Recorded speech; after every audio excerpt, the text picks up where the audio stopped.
안녕하세요. 미래기술 신산업 카페 뉴스 읽어주는 바리스타 이훈규입니다.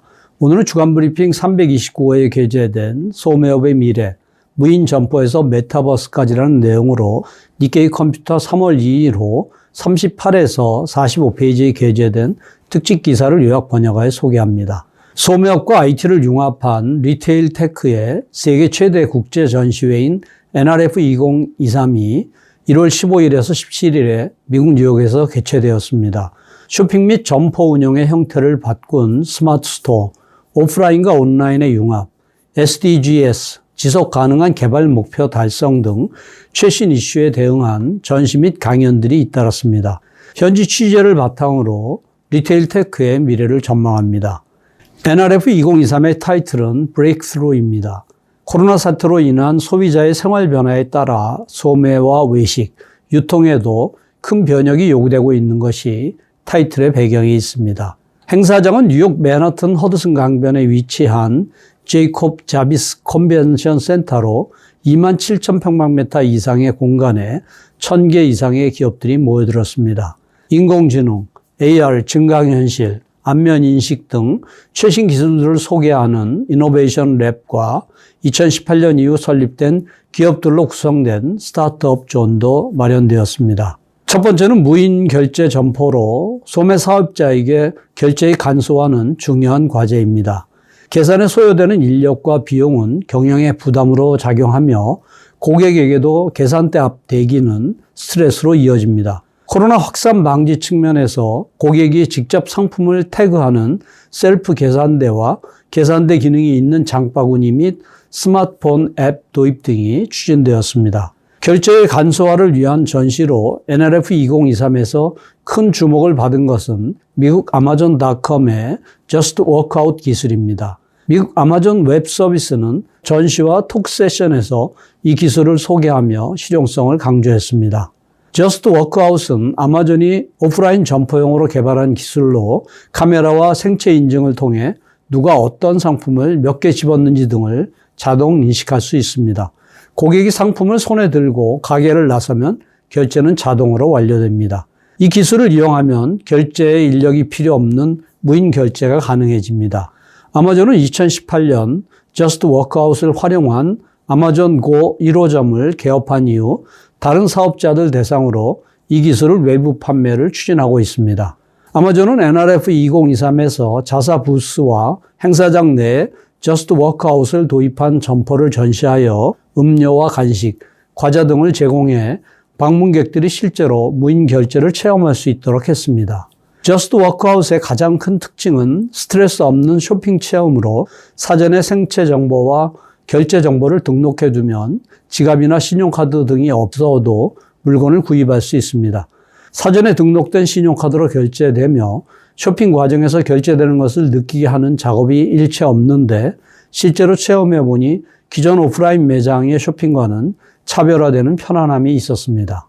아마존 웹 서비스에서 저스트 워크아웃 기술 담당을 맡고 있는 젠킨스 부사장은 한번 손에 쥔 상품이라도 선반에 다시 놓으면 구매한 것이 되지 않는다는 점, 여러 명이 함께 쇼핑을 한 경우에도 단일 청구를 할 수 있다는 점 등 몇 가지 매우 뛰어난 기능들이 있다고 설명합니다. 이 기술은 도시락이나 반찬 등 식품 중심의 업태나 아마존 고보다 규모가 큰 점포에서의 이용 등 여러 가지 응용을 생각할 수 있지만 젠킨스 부사장은 테크놀로지는 여러 변화나 예상치 못한 사태에 대응할 수 있는 유연성을 갖출 필요가 있다고 말하며 응용에 맞추어 개선을 지속해 나갈 방침을 밝혔습니다. 두 번째는 무인 배송으로 코로나 사태로 유통업의 큰 변화 중 하나가 택배에 대한 수요 급증입니다. 많은 소비자들이 아마존.com, 우버이츠 등 택배 서비스를 이용하기 시작했고 슈퍼마켓 사업자들의 인터넷 쇼핑몰 진출도 잇따랐습니다. 한편 택배 서비스에 종사하는 많은 사업자들은 인력 부족의 해결과 배송 코스트의 절감이라고 하는 과제에 직면하게 되었습니다. NRF 2023에서 인력 부족과 배송비 절감의 해결책으로 주목받고 있는 것이 자율 배송 차량이나 드론을 이용한 택배의 자동화입니다. 실증 실험에서 실증 단계로 가고 있는 이 기술의 전시와 강연을 취재해보니 최종 거점에서 라스트 원 마일의 미래가 보였습니다. 미국의 뉴로는 AI와 AR, 로봇공학 등 최신 기술들이 전시되는 이노베이션 웹에서 배송용 자율주행 차량을 선보였습니다. 뉴런은 구글 출신 엔지니어 2명이 2016년에 설립하고 소프트뱅크 계열 및 도요타 계열의 투자 펀드도 출자하고 있습니다. 뉴로 차량의 특징은 안전성에 대한 배려로 360도 카메라와 레이더, 열을 감지하는 서멀 카메라 등을 통해 주위의 사람이나 물체와의 충돌을 피할 수 있습니다. 화물 운반에 특화되어 있으며 승용차보다 크기가 한 단계 작아 기동성이나 민첩한 움직임이 가능하며 만일의 충돌에 대비해 외부로 퍼지는 에어백도 구비되어 있습니다. 뉴로는 최근 미국의 도미노 피자와 월마트, 세븐일레븐 등 대기업들과 연달아 제휴하고 무인 배송 서비스에 대한 노하우를 축적하며 착실하게 존재감을 높이고 있습니다. NRF 2023에서는 정말 하늘을 날 수 있을까? 드론의 실상이라는 제목의 토크 세션이 열려 월마트에서 공급망 운영을 총괄하는 갈리나 수석 부사장 등 4명이 강연하고 드론을 이용한 택배의 현황과 미래 가능성에 대해 토론했습니다. 갈리나 수석 부사장은 세션의 서두에서 월마트는 드론의 배송 거점을 37개로 확대하여 7개 주 26개 자치제에서 택배 서비스를 가동시킬 예정임을 언급하고 기술이 향상되고 연방항공국의 규제가 완화되면 드론 택배 서비스는 비약적으로 성장해 공급망의 수단으로서 확립될 수 있을 것이라고 말했습니다. 그는 드론 택배는 하루 중 특정 시간에 수요가 몰리는 경향이 있다며 최대한 높은 가동률을 실현할 수 있게 된다면 큰 폭의 비용 절감이 가능하며 나는 드론이 가장 저렴한 비용으로 고객에게 서비스를 제공할 수 있는 방법 중 하나가 될 것이라고 생각한다며 향후 보급을 내다본 활용 방침을 밝혔습니다. 구체적으로 예를 들어 월마트가 드론 택배 서비스를 제공하는 지역에서 드론을 이용한 휴대전화 기지국 점검도 가능할 것이라고 말했습니다.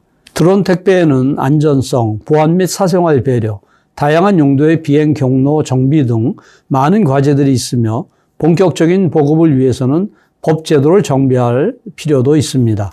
선구 기업으로서 사업화를 목표로 하기 위해서는 최신 활용 사례와 법 규제 정비 등을 주시해야 할 뿐만 아니라 기업 스스로 해외 기업보다 먼저 실용성과 과제를 검증해서 법 규제 정비에 관여하는 자세가 불가결합니다. 세 번째는 데이터의 활용으로 데이터의 보고로 주목받고 있는 소매에서 ID 포스로 대표되는 구매 데이터 외에도 구매에 이르기까지의 소비자의 행동과 유통 과정 데이터 등을 분석해 유용하게 활용하려는 움직임이 활발화하고 있습니다. 데이터의 구체적인 용도로서 NRF 2023에서 특히 주목받은 테마는 2가지입니다. 점포나 온라인상에서의 고객 행동을 분석해 개인의 기호에 맞는 제안을 하는 퍼스널라이제이션과 수요에 따라 재고나 생산을 세밀하게 조정하는 최적화입니다. 이 2가지 모두 소매업계가 오래전부터 중시해왔지만 성과를 내기 어려웠던 오래되었지만 새로운 테마입니다. 오라클 리테일의 오라클 리테일 커스터머 엔게이지먼트 클라우드 서비스는 퍼스널라이제이션 기능을 구비하여 데이터와 AI 분석을 바탕으로 온라인과 오프라인의 구분을 뛰어넘은 소비자 맞춤형 제안이 가능하다고 합니다. 미국 오라클 리테일의 웹스터 총괄 매니저는 고객인 소매 사업자가 데이터와 그 분석을 통해 풍부한 통찰을 얻을 수 있도록 소매업에 특화된 AI를 구축했다고 말했습니다. 예를 들면 의류의 경우 과거에 구입한 상품 등의 데이터를 기반으로 소비자 개개인이 좋아하는 착용감, 디자인, 색상 등의 취향을 파악할 수 있다고 합니다. 또한 온라인으로 상품을 찾은 다음 오프라인 점포에서 상품을 보고 사든지 그 반대로 오프라인 점포에서 본 상품을 온라인으로 구입하는지 등의 행동도 알 수 있게 된다고 합니다. 이러한 데이터를 조합하면 기프트 카드 등의 서비스나 로열티 제공 등 개인에게 맞는 제안 및 시책이 가능해진다고 합니다. 또 하나의 주목받는 테마인 최적화에 대해서는 이스라엘의 스타트업 원비트가 소매 및 유통용 재고 최적화 툴인 원비트를 전시했습니다. 이 회사는 더 고울의 저자인 물리학자 엘리아프 골드렛이 설립한 컨설팅 회사 골드렛 컨설팅에서 2019년에 스핀오프한 기업입니다. 원비트는 기존의 ERP에 추가함으로써 최적의 시점에서 전체적인 판매와 재고 추이, 재고 회전율, 납기 준수율, 결품 추이와 같은 공급망 상황을 파악하고 수요에 연동된 재고를 최적화할 수 있는 툴입니다. 의류와 일용 잡화 외에도 유통기간이 긴 가공식품 등에서 큰 효과를 발휘한다고 합니다. 네 번째는 AI와 AR, 로봇 등과 같은 최신 기술 중에서도 특히 눈길을 끈 것이 가상 공간에서의 쇼핑을 구현하는 메타버스 관련 기술입니다. 오프라인과 온라인을 연결하는 혹은 기능을 확장하는 기술로서 착실하게 성장하고 있습니다. 이스라엘의 비욘드 XR은 메타버스 상에서 가상 스토어 사업을 지원하는 서비스 모델을 전시했습니다. 소매 사업자는 오프라인 점포처럼 디자인된 가상 스토어에 상품의 3차원 모델을 출품하고 소비자는 상품의 외형과 가격 등 상세한 내용을 보면서 쇼핑할 수 있습니다. 레바비 CEO는 비욘드 XR의 강점을 사내 디자인팀을 보유하고 있는 것이라고 말합니다.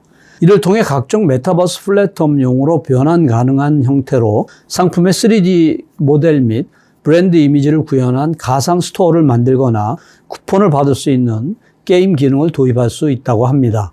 가상 스토어를 사용하면 소매 사업자는 임대료나 내장 인테리어 등의 오프라인 점포 운영에 드는 비용을 최소화할 수 있으며 오프라인 점포가 없는 지역의 고객에게도 상품을 어필할 기회를 얻을 수 있습니다. 비욘드 XR의 메타버스 기술은 아르마니와 랑콤과 같은 저명 브랜드부터 P&G나 유니레버와 같은 가정용품까지 폭넓은 도입 실적이 있다고 합니다. 이상으로 요약 소개를 마치며 보다 상세한 내용은 센터 홈페이지 hjtic.snu.ac.kr의 미래기술 신산업 코너를 참고해 주시기 바랍니다. 다음 주에는 3D 프린터의 활용 확대, 10년 사이에 더 명확해진 용도라는 내용을 소개하겠습니다. 감사합니다.